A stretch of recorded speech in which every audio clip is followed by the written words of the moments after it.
l'epidemia, la paura, lo smarrimento davanti al male senza volto, la quarantena.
La peste se ne parla sempre ovunque, più o meno, e soprattutto quando regna il suo nome s'ammutolisce, come se si temesse nel nominarlo, perché venga a bussare alla porta, strega dalla maschera nera.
strega dalla maschera nera.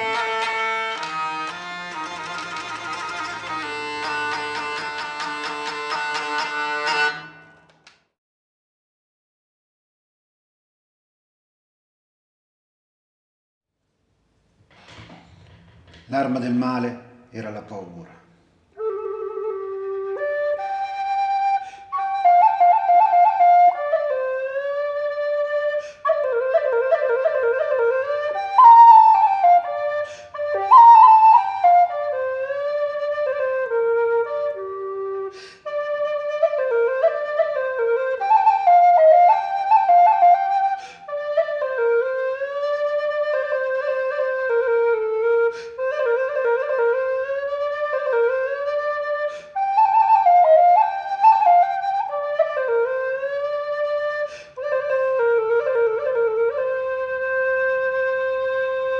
La paura, tutte le paure, tutte simili, percorritrici del male.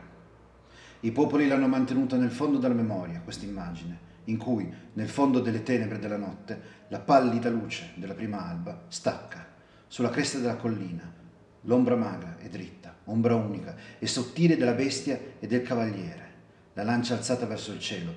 Terribile essere là, pietrificata nella penombra e grande come la notte.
Nelle conversazioni la peste porta al delirio, nel pensiero solitario alla confusione del delirio, e anche nell'uomo, ancora salvo da ogni male, si crea una specie di sogno vano che lo porta senza tregua lontano da ogni ragione.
E poi cosa importa a colui che si sente morire? Peste o no, il morto non ha scelta. Conoscerne la causa non cambierà il suo destino. Ma io sono medico. Questa consolazione devo averla. Sapere di cosa sto morendo.